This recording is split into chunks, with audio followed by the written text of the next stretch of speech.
चलिए अब हम लोग पढ़ेंगे कंट्रीब्यूशंस ऑफ लैटिस पैरामीटर, यानी कि लैटिस पैरामीटर का कितना कितना कंट्रीब्यूशन होता है उसको परसेंटेज में भी देखेंगे और नॉर्मल वैल्यू देखेंगे, जो कि फॉर्मूला को कैलकुलेट करने में, नंबर्स ऑफ एटम को कैलकुलेट करने में बहुत ही इंपॉर्टेंट हो जाता है। तो लिखेंगे हम लोग सबसे पहले कैलकुलेशन ऑफ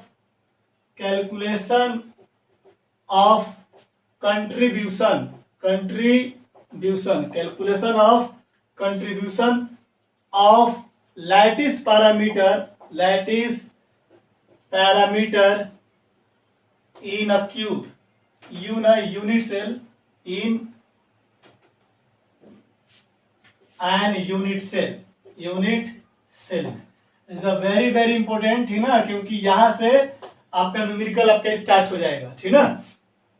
चलो हेडिंग दे देते हैं इसको। कैसे कैसे बात करेंगे। सबसे पहला कंट्रीब्यूशन किसके बात करेंगे, कॉर्नर की कंट्रीब्यूशन होता है। पहले तो हम लोग जान लो कि कंट्रीब्यूशन होता क्या है।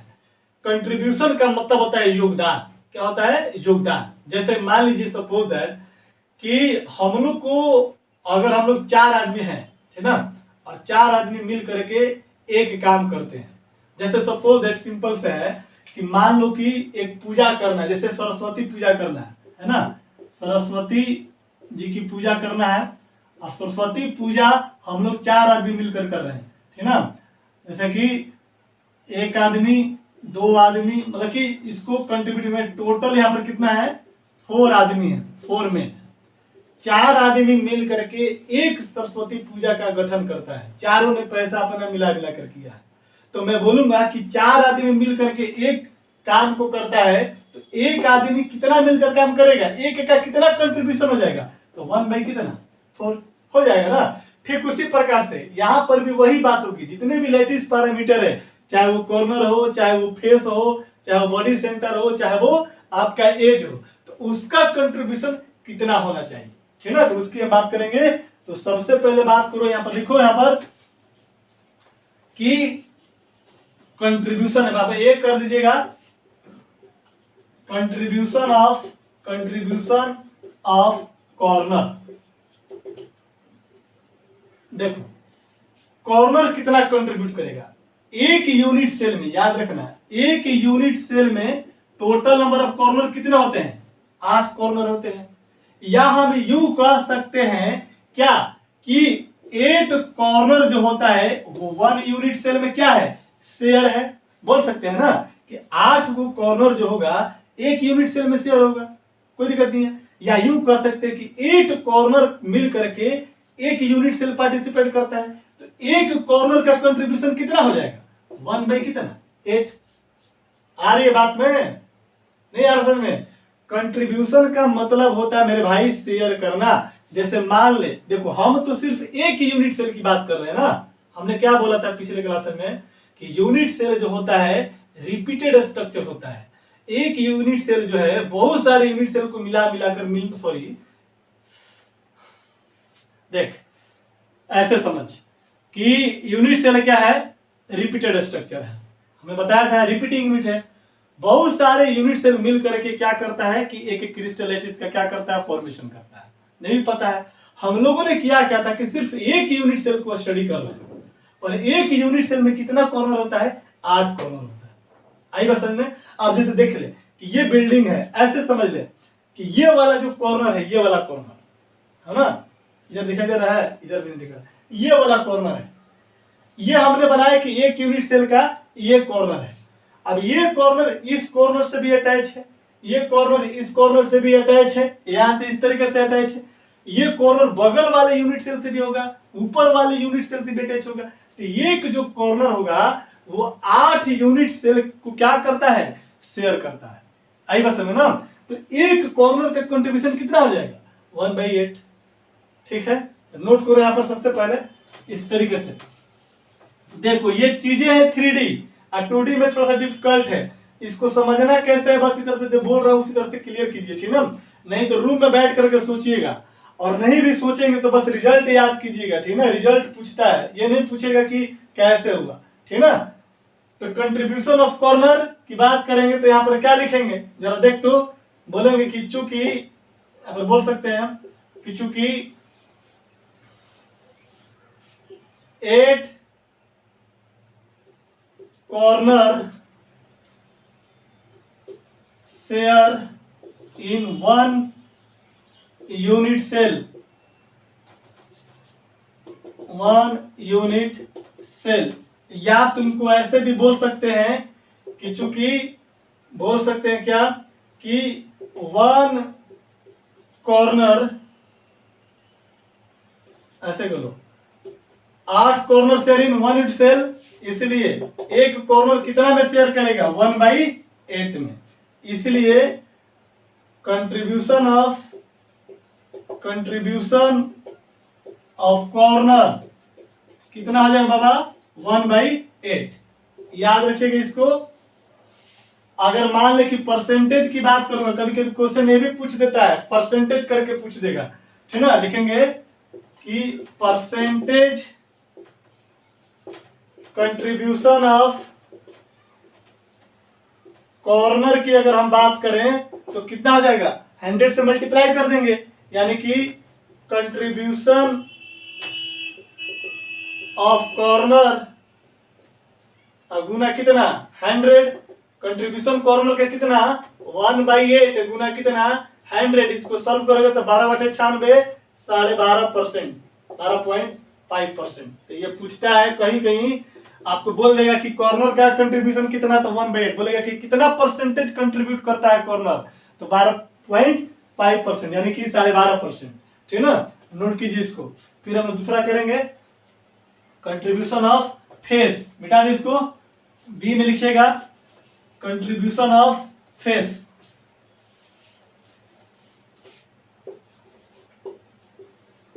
Contribution of face, contribution of face की बात करेंगे। अब बताओ तो फेस कितने यूनिट सेल में शेयर होगा, बताओ। अब तुम सोचोगे कि सर 8 कॉर्नर एक यूनिट सेल में, तो 6 फेस एक यूनिट सेल में होगा, तो 6 मिल करके करता है तो एक में 1/6, बिल्कुल गलत हो जाएगा, ठीक ना। ये दीवार है, ये रूम है, मान लो सपोज दैट एक यूनिट सेल है, ठीक ना। उस यूनिट सेल का ये वाला एक दीवार हो गया, एक मेरा फेस हो गया, और समझ कि इसके जस्ट बगल वाला भी कोई यूनिट सेल है, बगल वाला रूम है, तो बगल वाले रूम के लिए भी ये दीवार क्या है कॉमन है। हमने बोला था कि कंट्रीब्यूशन का मतलब शेयर होता है ना। एक कितना में शेयर है, यहाँ पर एक कॉर्नर कितने यूनिट सेल से शेयर होगा 8 यूनिट सेल से शेयर था, तो हम लोग ने कॉर्नर का कंट्रीब्यूशन 1/8 निकाला था। यहाँ पर ये जो दीवार है मेरा, ये दीवार पे मैंने बोर्ड लगाया है, इसको दीवार मान लो। ये जो वाल है मेरा, ये बगल वाले रूम के लिए भी कॉमन है ना। तो 2 रूम के लिए एक दीवार, एक रूम के लिए कितना 1/2 हो जाएगा ना। अरे भैया ऐसे समझ, एक रोटी है और 2 भाई को बांटना है, तो 2 भाई को बांटने के लिए क्या करेगा, इसको हाफ करेगा। हम बोल सकते हैं कि ये जो रोटी है, ये जो रोटी है ये किसके लिए, ये 2 भाइयों के लिए है, तो 2 भाइयों के लिए एक रोटी, तो एक भाई कितना लेगा 1/2, हाफ ले सकता है। आई बस है ना। यूनिट सेल को अपना स्टडी रूम मान लो, अपना रूम मान लो, और उसी से सारा कल्पना कीजिए, ठीक ना, बन जाएगा सारा चीज, बहुत इजी है। हम बोल सकते हैं कि चूंकि टू फेसेस आर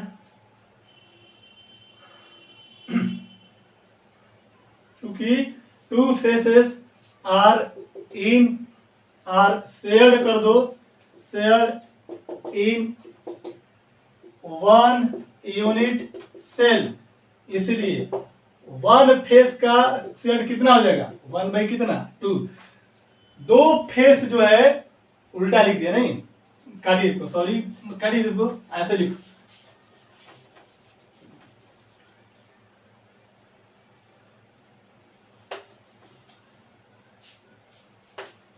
ऐसे लिखो।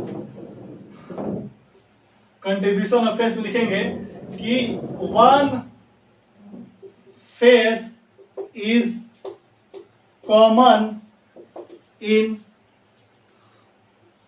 2 यूनिट सेल, 2 यूनिट सेल। या कह सकते हैं कि क्या बोल सकते हैं बोलो तो, इसी को हम ऐसे भी बोल सकते हैं कि 2 फेस जो होगा shared in 1 unit cell, 1 unit cell, इसलिए 1 फेस का शेयर्ड कितना हो जाएगा बोलो, 1/2 हो जाएगा। यहाँ पर बगल में लिख लीजिएगा साइड में, दैट इज करके, दैट इज कह सकते हैं कंट्रीब्यूशन ऑफ, जो फेस होगा कितना हो जाएगा बाबा, 1/2, और इसी को परसेंटेज निकालोगे तो कितना हो जाएगा बोल तो, परसेंटेज कंट्रीब्यूशन ऑफ फेस कितना हो जाएगा बोल तो, क्या लिखा था फॉर्मूला परसेंटेज का, जिसका निकाल रहे हैं उसका कंट्रीब्यूशन गुना कितना 100, यानी कि हम बोल सकते हैं इसको कंट्रीब्यूशन ऑफ फेस गुना कितना 100। कंट्रीब्यूशन ऑफ फेस कितना होता है 1/2 और 100 कितना हो जाएगा 50% हो जाएगा, हो जाए ना। तो याद रखिए इसको, क्या रखना है कि परसेंटेज अगर कंट्रीब्यूशन की अगर बात करेगा, परसेंटेज कंट्रीब्यूशन ऑफ फेस की बात करेगा तो कितना 50%, और कॉर्नर का परसेंट कितना था 12.5%। आपको याद रखना पड़ेगा contribution of corner 1/8, contribution of face 1/2, percentage contribution of face 1/2 into 100 बराबर 50%, और कंट्रीब्यूशन ऑफ कॉर्नर 1/8 इंटू 100 बराबर 12.5%। नोट कीजिए, तीसरा लिखेंगे कंट्रीब्यूशन ऑफ बॉडी सेंटर।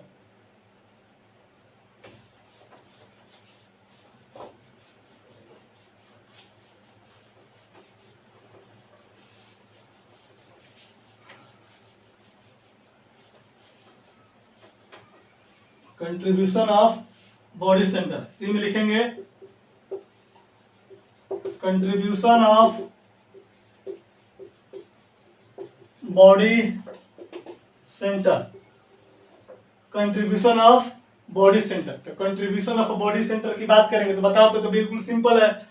यहाँ पर है एक, ये आपका क्या है यूनिट सेल है, इसका बॉडी सेंटर है, तो ये किसी के साथ शेयर करेगा क्या, अगर मान लो कि बगल वाला रूम है उसके बॉडी के सेंटर पे एक पेन है, तो क्या वो वाला पेन और ये वाला पेन दोनों एक दूसरे से टच में है, शेयर में है, नहीं है, तो इसका कंट्रीब्यूशन कितना 1। तो यहाँ पर सिंपल ही बात है, कंट्रीब्यूशन ऑफ बॉडी सेंटर कितना हो जाएगा 1, यानी कि ये इकलौता हो गया, किसी के साथ शेयर नहीं करेगा, ठीक ना। परसेंटेज कंट्रीब्यूशन की बात करेंगे तो परसेंटेज कंट्रीब्यूशन की बात करेंगे, percentage contribution of body centre की बात करेंगे तो कितना हो जाएगा बोल तो 1 इंटू कितना 100 बराबर कितना 100%। सबसे ज्यादा कंट्रीब्यूशन किसका होता है यूनिट सेल में, बॉडी सेंटर का। यहाँ पर क्वेश्चन भी लिख ले, maximum contribution of lattice parameter shown by in unit cell किसका बोलो, बॉडी सेंटर का। किसका, बॉडी सेंटर कितना होता है 100% कंट्रीब्यूट कर जाता है, ठीक है। नहीं देखेंगे एज का कितना होता है, जल्दी जल्दी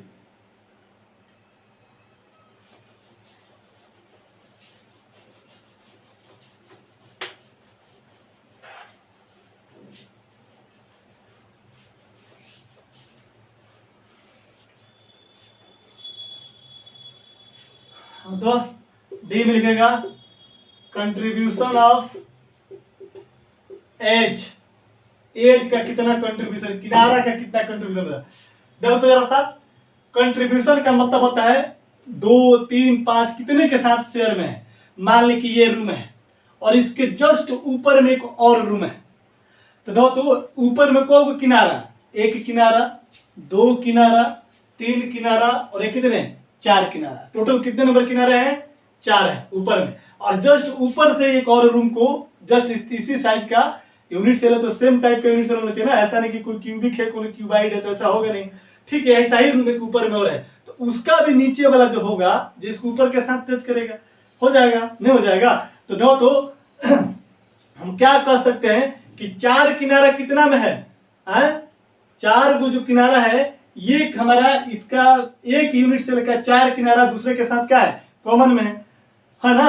तो 4 साइड के लिए एक है, तो एक कॉर्नर चार एज जो होगा एक को शेयर करता है, तो एक किनारा कितने को शेयर करेगा? 1/4 को नहीं करेगा।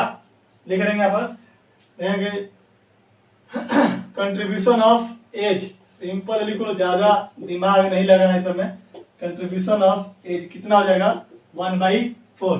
परसेंटेज की अगर बात करेंगे हम लोग, परसेंटेज कंट्रीब्यूशन की अगर बात करेंगे तो कितना हो जाएगा? 1/4 गुना कितना? 100 बराबर कितना? 25%, है ना। तो यहाँ पर एक क्वेश्चन यहाँ पर लिख लीजिएगा। चलो इसको लिखो, हो गया। इसके बाद क्वेश्चन लास्ट में करवाता हूं मैं, हो गया ना, याद रहना चाहिए सर। चलो आपको बेसिकली रिजल्ट याद रखना है, कैसे होगा जानते हैं तो अच्छी बात है, नहीं जानते हैं तो रूम में बैठ करके आराम से रिसर्च कीजिएगा, ठीक है ना। बोर्ड पे थोड़ा समझाना डिफिकल्ट हो जाता है क्योंकि बोर्ड हमारे 2D है, 3D नहीं है, ठीक है ना। 3D रहता तो आसान हो जाता सिखाना, ठीक है ना। आप अपने रूम को एग्जांपल लेकर के, कौ कॉर्नर है, कितने की एज है, कितने फेस हैं, कितने बॉडी सेंटर है, किसका कितना कंट्रीब्यूशन है, ये चीजें। बट अगर आपको नहीं आया, फिर भी मान लो कि आपको समझ में नहीं आ रहा है, तो बस आपको रिजल्ट याद रखना है, इंपॉर्टेंट कर लीजिएगा इसको। यहाँ पर मैं लिख दे रहा हूं, है ना, लिखिएगा कंट्रीब्यूशन ऑफ कॉर्नर जो होगा 1/8 या 12.5% या 12.5% बताया था मैंने।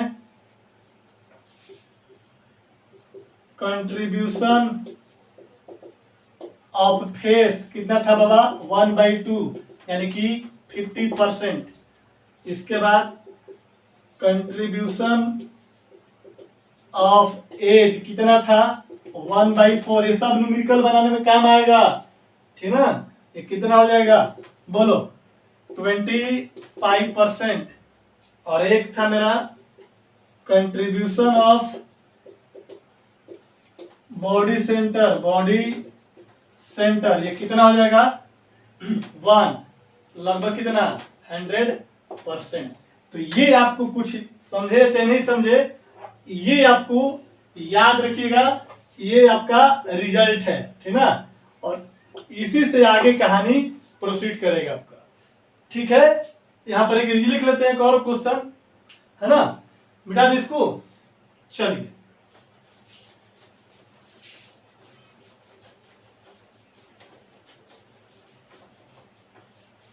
यहाँ पर लिखेंगे,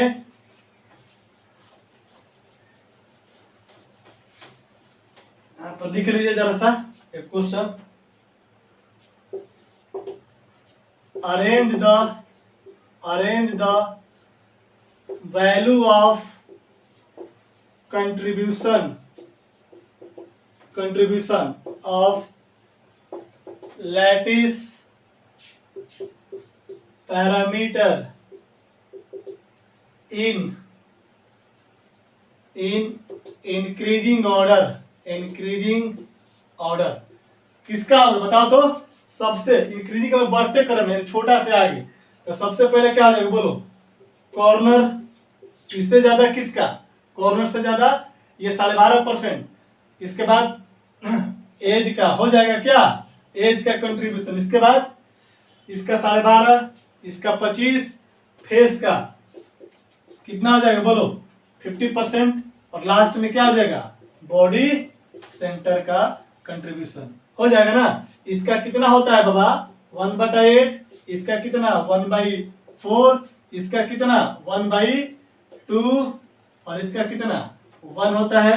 परसेंटेज में तो 12.5%, 12.5%, 25%, और ये कितना? 50%, और ये कितना? 100%। तो 12.5, 25, 50, 100। तो ये हो सकता है इस तरह का क्वेश्चन पूछा नहीं है, है ना।